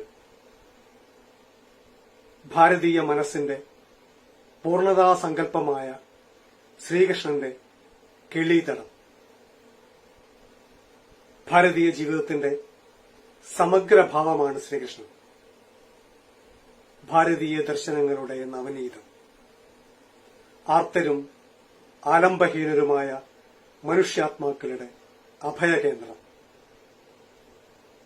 കവികൾക്ക് വാക്കിന്റെ തേജസ്, ഗായകർക്ക് നാദവീചികൾ, ചിത്രകാരന്മാർക്ക് വർണ്ണപ്രപഞ്ചം, നർത്തകർക്ക് ഭാവമുദ്രാങ്കിതമായ അംഗചരണം, ഭക്തർക്ക് പ്രാർത്ഥനാവിശുദ്ധി, അമ്മമാർക്ക് ഓമനയുണ്ണി, കുട്ടികൾക്ക് കളിക്കൂട്ടുകാരൻ, കന്യമാർക്ക് കാമുകൻ, പ്രജകൾക്ക് മന്നവൻ, യോദ്ധാവിന് തേരാളി, ദുഷ്ടമനസ്സുകൾക്ക് അന്തകൻ, സജ്ജനങ്ങൾക്ക് ധർമ്മസംരക്ഷകൻ, വേടന്റെ അമ്പിന് കാലിലെ പെരുവിരൽ. ബാല്യകൌമാര യൗവനങ്ങളിലായി കൃഷ്ണജീവിതം നിറഞ്ഞു നിൽക്കുന്ന പ്രദേശങ്ങളെക്കുറിച്ചുള്ള സമഗ്ര ചിത്രമാണ് യമുനാ തീരവിഹാരം എന്ന പുസ്തകത്തിന്റെ പാരായണം മനസ്സിൽ എഴുതുന്നത്. ദ്വാരകയിലെയും ഹസ്തിനപുരിയിലെയും കൃഷ്ണസാമീപ്യങ്ങൾ ഒഴിച്ച് ബാക്കിയെല്ലാം കഥകളും ചരിത്രവും വർത്തമാനസ്ഥിതികളുമായി വ്രജമണ്ഡലാനുഭവങ്ങൾ കൂടെ സഞ്ചരിക്കുന്ന വഴികാട്ടിയെപ്പോലെ പറഞ്ഞുകൊണ്ടിരിക്കുകയാണ് കിരൺജിത്ത് ശർമ്മ. യാത്രയെ തൊട്ടറിയുന്ന ഒരു ലോകം ഇതിൽ അനാവൃതമാണ്. യാദവ ജീവിത സ്മരണകളുടെ നേർക്കാഴ്ച നൽകുന്ന വിശാല ബിന്ദുക്കൾ. മധുര, ഗോകുലം, വൃന്ദാവനം, നന്ദഗ്രാമം, ഗോവർദ്ധനം, വൃഷഭാനുപുരവും റാവേലും, യമുനയ്ക്കപ്പുറവും ഇപ്പുറവുമുള്ള വനഭൂമികൾ, ചതുർധാമങ്ങൾ എന്നിവയെ സ്പർശിച്ചുകൊണ്ട് കൃഷ്ണവിജ്ഞാനത്തിന്റെ പ്രവാഹം നമ്മിലേക്ക് ഒഴുകിയെത്തുകയാണ്. ക്ഷേത്രങ്ങൾ, ഭവനങ്ങൾ, കുളങ്ങൾ, നദികൾ, പർവ്വതങ്ങൾ, തീരഭൂമികൾ, വനങ്ങൾ, നഗരങ്ങൾ, ഗ്രാമങ്ങൾ തുടങ്ങി മനുഷ്യനിർമ്മിതങ്ങളായും പ്രകൃതി നിർമ്മിതങ്ങളായും കൃഷ്ണസാമീപ്യമറിഞ്ഞതൊക്കെ പാരായണ ശ്രുതികളായി നമ്മെ തരളിതമാക്കിക്കൊണ്ടിരിക്കുന്നുണ്ട്. 10 വർഷങ്ങൾക്ക് മുമ്പ് മധുരയിലും വൃന്ദാവനിലും ഞാൻ യാത്ര ചെയ്തിരുന്നു. പുതുലോകത്തിന്റെ പകിട്ടുകൾ ഏറെ ഏൽക്കാത്ത ഒരു ലോകമാണ് ദ്വാപരസ്മൃതി ഉണർത്തിക്കൊണ്ട് അവിടെ നമ്മെ വരവേൽക്കുക. പുരാതന ജീവിതത്തിന്റെ ഗന്ധം നിറഞ്ഞു നിൽക്കുന്ന സ്ഥാവര പ്രതീകങ്ങളാണൊക്കെ. കൃഷ്ണ ജന്മസ്ഥാനിലെ പുതു നിർമ്മിതി ഒഴിച്ച് ഈ പുസ്തകത്തിലൂടെ വീണ്ടും ആ വഴികളിൽ സഞ്ചരിച്ചപ്പോൾ അന്നത്തെ കാഴ്ചയ്ക്ക് ഇപ്പോൾ തെളിമ കൂടിയതുപോലെ തോന്നി. തുടക്കത്തിൽ സൂചിപ്പിച്ചതുപോലെ ഈ പുസ്തകം നമ്മെ കൂടുതൽ വായനകളിലേക്ക് നയിക്കുന്നുണ്ട്, പുതുയാത്രകൾക്ക് പ്രേരിപ്പിക്കുന്നുണ്ട്. യാത്രയ്ക്കൊരുങ്ങുന്നതുവരെ നമ്മിലുണ്ടായ അറിവിനെ കൂടുതൽ സമ്പന്നമാക്കുന്നുണ്ട്. ലളിതവും ഋജുവുമായ വിവരണങ്ങൾ, ചരിത്രത്തിന്റെയും കഥകളുടെയും സമഞ്ജസമായ ചേർച്ച, വർത്തമാനാവസ്ഥയുടെ നേർക്കാഴ്ചകൾ, ചായങ്ങളും ചമയങ്ങളുമില്ലാത്ത വാക്കിന്റെ നീരുകളായി യമുനയുടെ സ്പന്ദനങ്ങൾ നമ്മിലേക്ക് സഞ്ചരിക്കുന്നു. യാത്രാ വിവരണം എന്നതിനേക്കാൾ ഒരു വൈജ്ഞാനിക ഗ്രന്ഥമെന്ന നിലയിലാണ് ഇതെന്നെ ഏറെ ആകർഷിച്ചത്. ഈ പുസ്തകത്തിന്റെ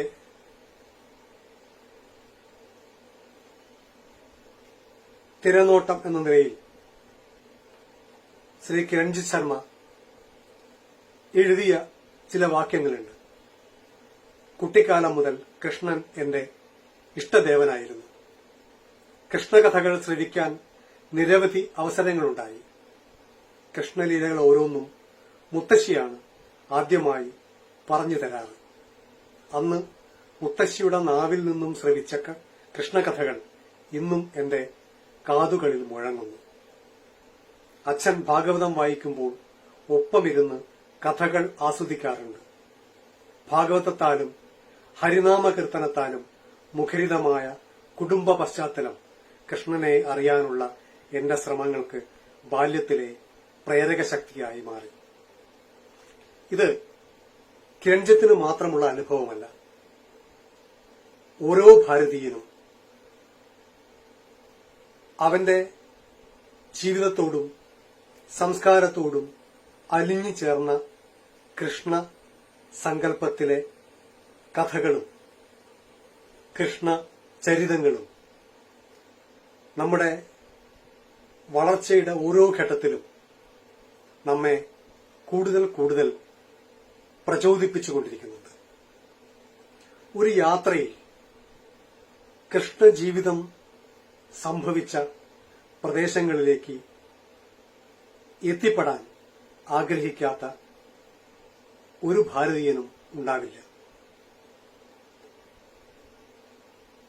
നമ്മുടെ ഗുരുവായൂരിലെ ഉണ്ണിക്കണ്ണനും ആറന്മുളയിലെ പാർത്ഥസാരഥിയും ജീവിതത്തിന്റെ ഭാഗമായി നിലനിൽക്കുമ്പോൾ ഉത്തരഭാരതത്തിലെ യമുനാ നദിക്കരയിലെ ആ പുണ്യസ്ഥലങ്ങൾ സഞ്ചരിക്കാനുള്ള പ്രേരണ ഓരോരുത്തരിലും പൊട്ടിമുളച്ചുകൊണ്ടേയിരിക്കും. അങ്ങനെ ഒരു യാത്രയ്ക്കൊരുങ്ങുമ്പോൾ ഈ പുസ്തകം വളരെയേറെ പ്രയോജനം ചെയ്യുന്ന ഒന്നാണ്.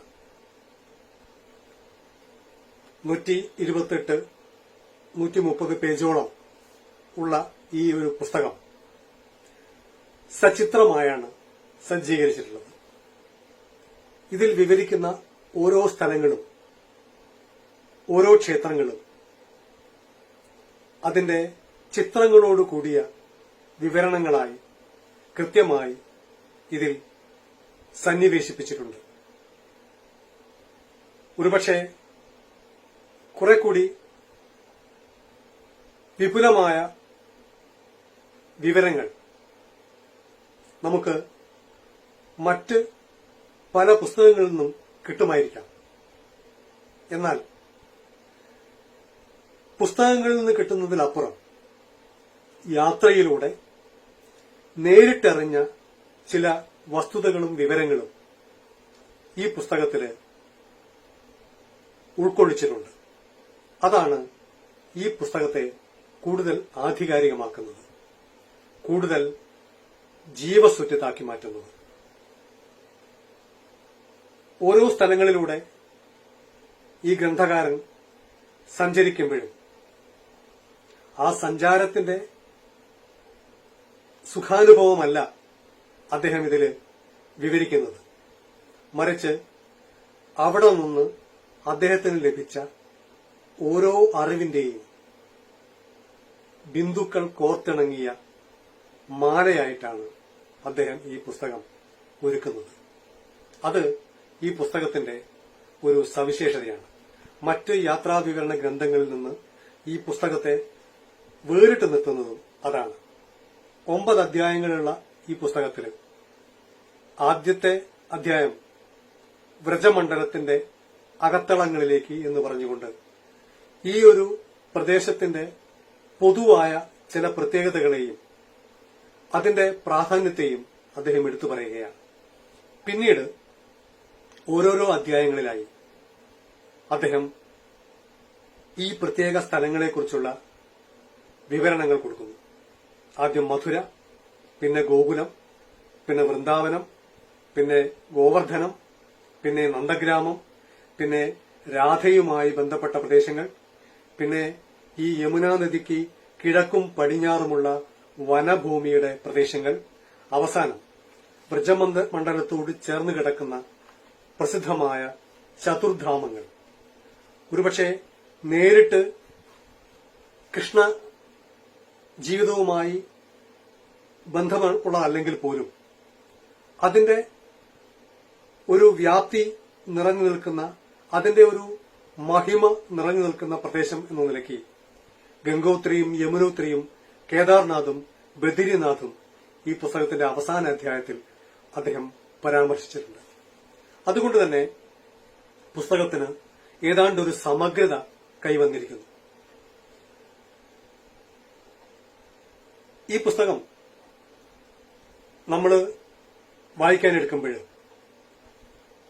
നമ്മുടെ മനസ്സിൽ കുട്ടിക്കാലം മുതൽക്ക് തന്നെ ഊറി വന്ന ഒരുപാട് കൃഷ്ണകഥകൾ നമ്മെ വായനയിലേക്ക് പ്രേരിപ്പിച്ചുകൊണ്ടിരിക്കും. അതും ഈ പുസ്തകത്തിനെ കൂടുതൽ സഫലമാക്കി തീർക്കുന്നുണ്ട്.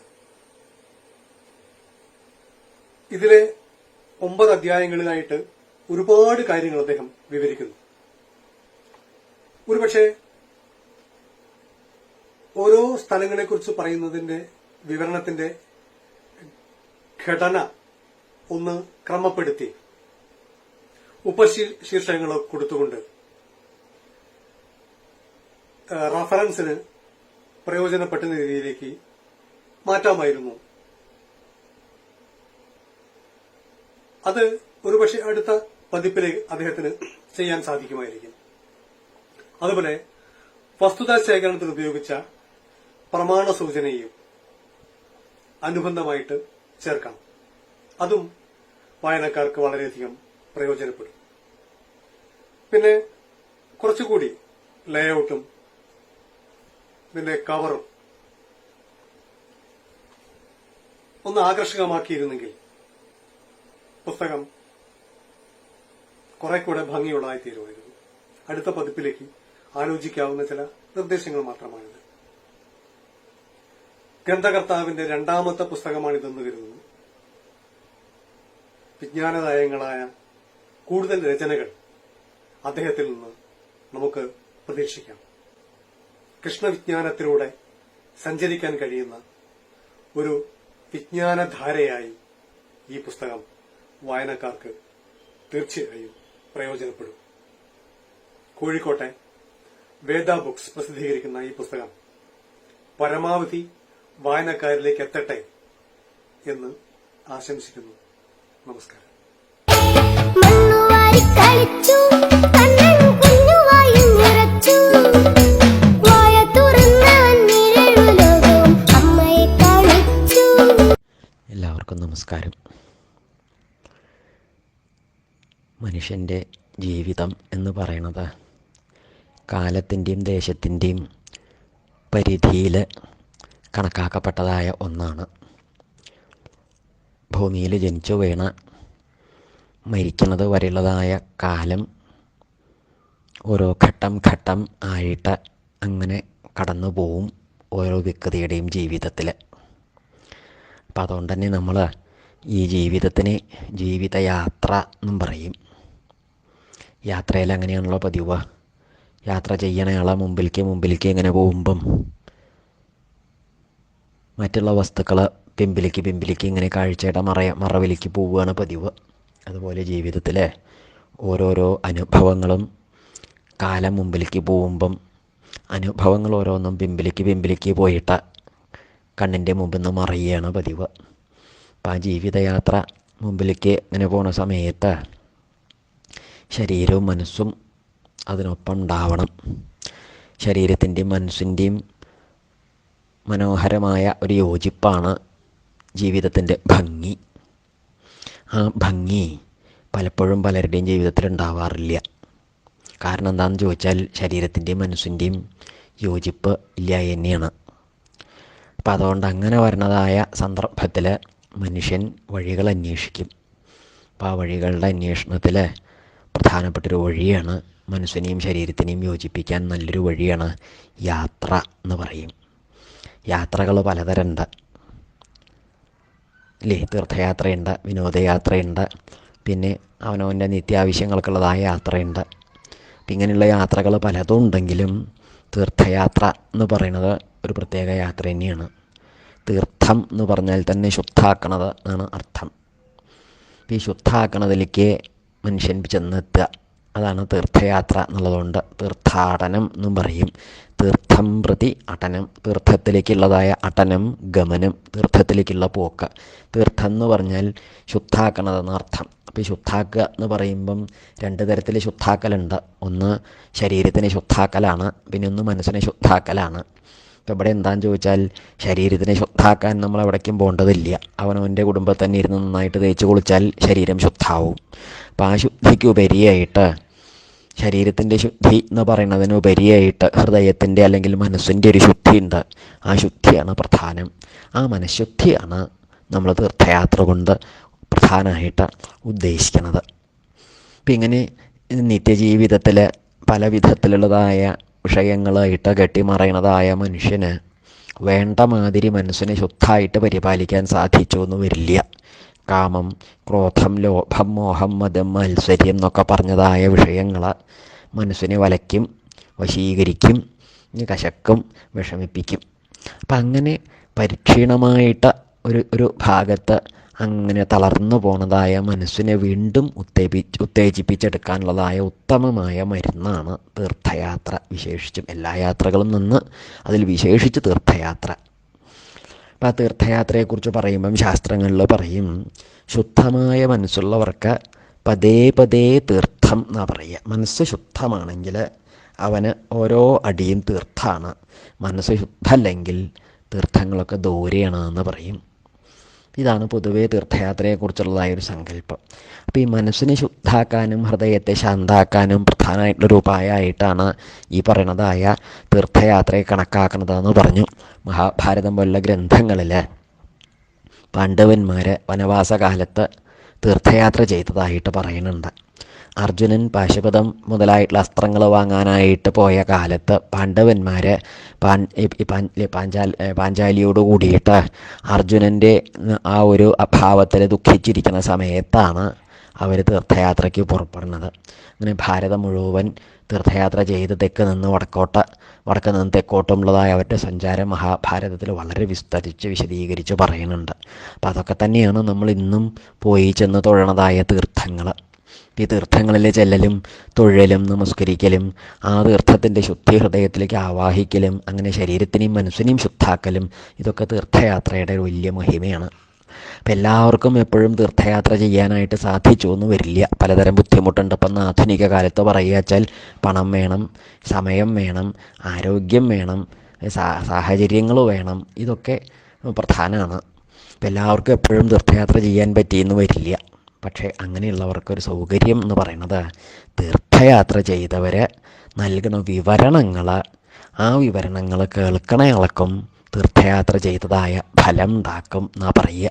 അപ്പം അതുകൊണ്ട് ബുദ്ധിമുട്ടിയിട്ട് തീർത്ഥയാത്രയൊക്കെ ചെയ്തു വന്ന ഏതെങ്കിലും ഒരു മഹാത്മാവ് ആ തീർത്ഥയാത്രയെക്കുറിച്ച് താൻ നടത്തിയ തീർത്ഥയാത്രയെക്കുറിച്ച് പറയുന്നതായ വർത്തമാനങ്ങൾ അതൊക്കെ മറ്റുള്ളവർക്ക് വലിയ ഉപകാരമാണ്.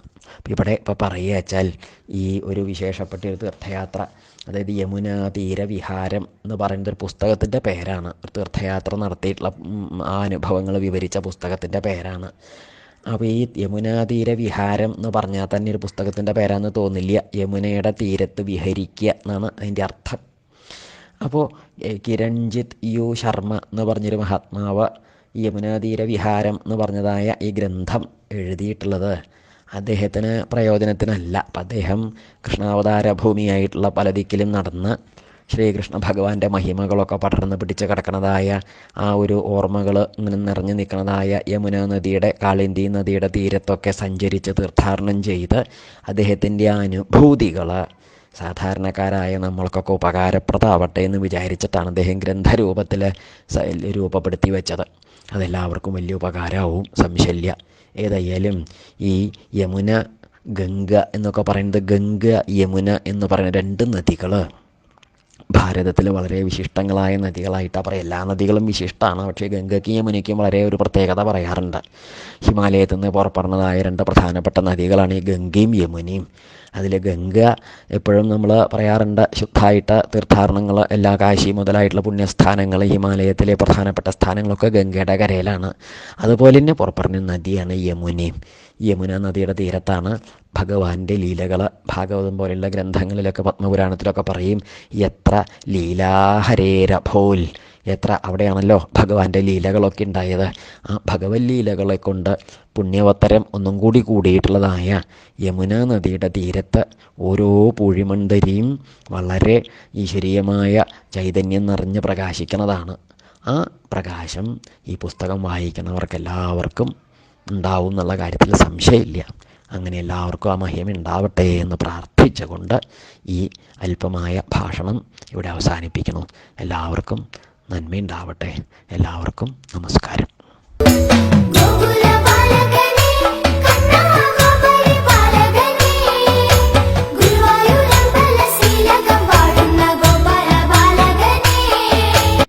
ശിവസമാരംഭാം ശങ്കരാചാര്യമധ്യമാം അസ്മദാചാര്യപര്യന്താം വന്ദേ ഗുരുപരമ്പരാം. നമസ്തേ.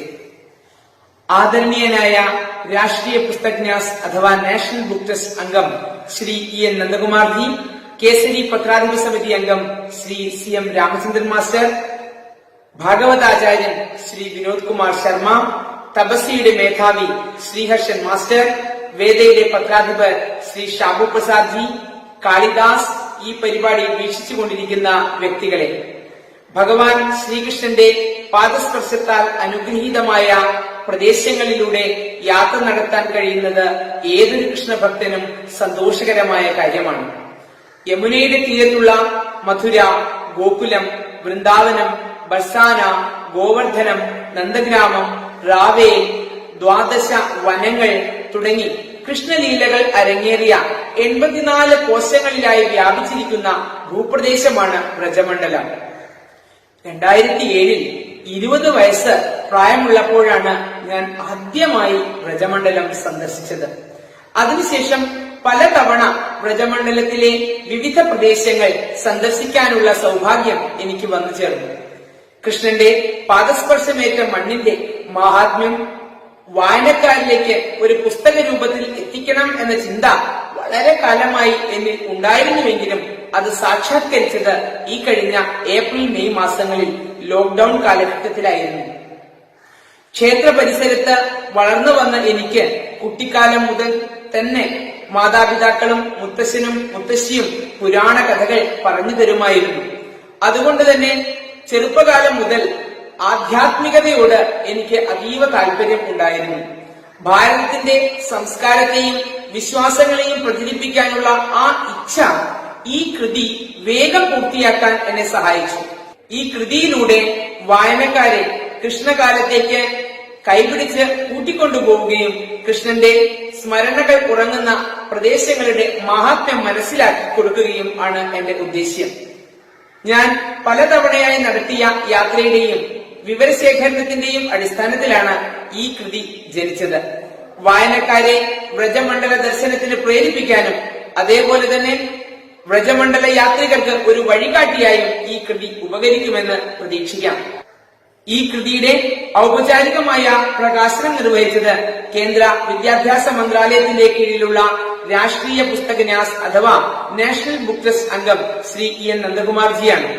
സാഹിത്യരംഗത്ത് ചിരപ്രതിഷ്ഠ നേടിയ നന്ദകുമാർജിയുടെ കരപത്മങ്ങളാൽ ഈ പുസ്തകം പ്രകാശനം ചെയ്യാൻ സാധിച്ചു എന്നത് അനുഗ്രഹമായി കാണുന്നു. ഈ പുസ്തകം പ്രകാശനം ചെയ്തതിന് അങ്ങയോടുള്ള അഗാധമായ കൃതജ്ഞത രേഖപ്പെടുത്തട്ടെ. ശ്രീ രാമചന്ദ്രൻ മാസ്റ്റർ കേസരി വാരികയുടെ പത്രാധിപ സമിതി അംഗമാണ്. വാസ്തവത്തിൽ വേദയെക്കുറിച്ച് എന്നോട് പറയുന്നതും വേദയുടെ പത്രാധിപരായ ശ്രീ ഷാബു പ്രസാദ് ജിയെ എനിക്ക് പരിചയപ്പെടുത്തുന്നതും ശ്രീ രാമചന്ദ്രൻ മാസ്റ്ററാണ്. പുസ്തക പ്രസിദ്ധീകരണവുമായി ബന്ധപ്പെട്ട് എനിക്ക് നിരന്തരം മാർഗനിർദ്ദേശങ്ങൾ നൽകിക്കൊണ്ടിരുന്ന ശ്രീ രാമചന്ദ്രൻ മാസ്റ്റർ തന്നെയാണ് ഈ പുസ്തക പ്രകാശന ചടങ്ങിൽ പുസ്തകം പരിചയപ്പെടുത്തിയത് എന്നത് വളരെ അഭിമാനകരമായ കാര്യമാണ്. അങ്ങേക്ക് ഈ അവസരത്തിൽ നന്ദി രേഖപ്പെടുത്തട്ടെ.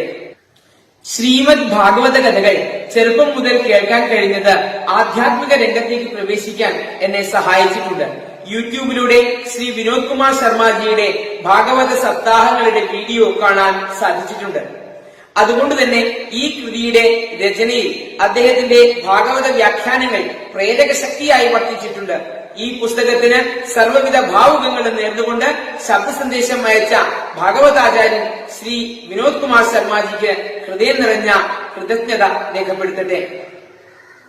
തപസ്യയുടെ മേധാവിയായ ശ്രീഹർഷൻ മാസ്റ്റർ ഭാരതീയ സംസ്കാരവും ദർശനങ്ങളും പ്രചരിപ്പിക്കുന്നതിൽ സദാ കർമ്മനിരതനാണ്. ഈ രംഗത്ത് അദ്ദേഹവും അദ്ദേഹത്തിന്റെ സംഘടനയും നടത്തുന്ന പ്രവർത്തനങ്ങൾ ശ്ലാഘനീയമാണ്. അദ്ദേഹത്തിന്റെ സാന്നിധ്യം ഒരു അനുഗ്രഹമായി കണ്ട് അദ്ദേഹത്തിന് ഹൃദയം നിറഞ്ഞ നന്ദി രേഖപ്പെടുത്തുന്നു. ഹിന്ദി ഭാഷയോടുള്ള താല്പര്യം കാരണം ഹിന്ദിയിൽ അല്പം എഴുതാറുണ്ട്. അതോടൊപ്പം തന്നെ കൃഷ്ണഭക്ത കവികളുടെ വ്രജവർണ്ണനയും വ്രജഭാഷയിലുള്ള രചനകളും എന്നെ വ്രജമണ്ഡലത്തിലേക്ക് ആകർഷിച്ചു. വ്രജമണ്ഡലത്തെക്കുറിച്ചുള്ള ഈ കൃതി മലയാള ഭാഷാ സാഹിത്യത്തിലേക്കുള്ള എന്റെ പ്രഥമ കാൽവെപ്പാണ്. ഇതിന് സർവാത്മനാ പിന്തുണ തന്നത് വേദാ ബുക്സും അതിന്റെ മേധാവിയായിട്ടുള്ള ശ്രീ ഷാബു പ്രസാദ് ജിയുമാണ്. യമുനാ തീര വിഹാരം സാഹിത്യ മേഖലയിലേക്ക് എനിക്ക് നല്ലൊരു തുടക്കമാണ് സമ്മാനിച്ചത്. യമുനാ തീര വിഹാരം എന്ന കൃതി വേദയിലൂടെ പ്രസിദ്ധീകരിക്കാൻ തീരുമാനിച്ച ഉടനെ തന്നെ പുതുച്ചേരിയിലെ മിതം ആശ്രമം എനിക്ക് പുതിയൊരു അസൈൻമെന്റ് തന്നു.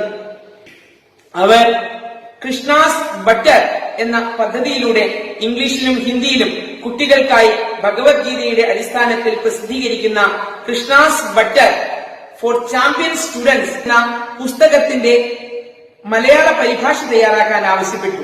ഭഗവാൻ കൃഷ്ണന്റെ നിയോഗമായി ഞാൻ ഇതിനെയും കണക്കാക്കി 1.5 മാസം കൊണ്ട് ആ പുസ്തകവും പൂർത്തിയാക്കി. കണ്ണന്റെ നറുവെണ്ണ സമർത്ഥരായ കുട്ടികൾക്ക് എന്ന ഈ പുസ്തകം മിതം ആശ്രമത്തിന്റെ മേൽനോട്ടത്തിൽ പ്രിന്റിംഗ് പൂർത്തിയാക്കി ഏതാനും ദിവസങ്ങൾക്കുള്ളിൽ തന്നെ പ്രസിദ്ധീകരിക്കാൻ പോവുകയാണ്. ഹിന്ദി ഭാഷയിൽ പഞ്ചകൈലാസങ്ങളെ അടിസ്ഥാനമാക്കിയുള്ള കൃതിയും മലയാളത്തിൽ 12 ജ്യോതിർലിംഗങ്ങളെ അടിസ്ഥാനമാക്കിയുള്ള കൃതിയും പണിപ്പുരയിലാണ്. മലയാള ഭാഷാ സാഹിത്യ മേഖലയിലേക്ക് എന്നെ കൈപിടിച്ചുയർത്താൻ സഹായിച്ച വേദാ ബുക്സിനോടും ശ്രീ സാബു പ്രസാദ്ജിയോടുമുള്ള കടപ്പാട് നിസ്സീമമാണ്. ഈ പരിപാടിയുടെ തുടക്കത്തിൽ അതിമനോഹരമായ അഷ്ടപതിയിലൂടെ നമുക്കെല്ലാം ഒരു പ്രത്യേക അനുഭൂതി സമ്മാനിച്ച കാളിദാസന് പ്രത്യേക നന്ദി രേഖപ്പെടുത്തുന്നു. ഈ പുസ്തകം അതിമനോഹരമായി പ്രിന്റ് ചെയ്ത കർണാടകയിലെ മണിപ്പാൽ ടെക്നോളജീസ് എന്ന സ്ഥാപനത്തോടും ഞാൻ എന്റെ അഗാധമായ നന്ദി രേഖപ്പെടുത്തട്ടെ. ഈ ചടങ്ങിന്റെ വിജയത്തിനായി തിരശ്ശീലയ്ക്ക് പിന്നിൽ നിന്നും മുന്നിൽ നിന്നും പ്രവർത്തിച്ച എല്ലാവർക്കും എന്റെ ഹൃദയംഗമമായ നന്ദി രേഖപ്പെടുത്തുന്നു. ഈ കൃതി എല്ലാ വായനക്കാർക്കും, വിശിഷ്യ വ്രജമണ്ഡല പരിക്രമണം നടത്താൻ ഉദ്ദേശിക്കുന്ന യാത്രികർക്ക് ഉപകാരപ്രദമാകുമെന്ന ഉത്തമ വിശ്വാസത്തോടെ ഈ പരിപാടിയിൽ പങ്കെടുക്കുകയും വീക്ഷിക്കുകയും ചെയ്ത സജ്ജനങ്ങൾക്ക് എന്റെ ഹൃദയം നിറഞ്ഞ നന്ദി രേഖപ്പെടുത്തുന്നു. സർവ പിന്തുണയും പ്രതീക്ഷിച്ചുകൊണ്ട് നന്ദി, നമസ്കാരം.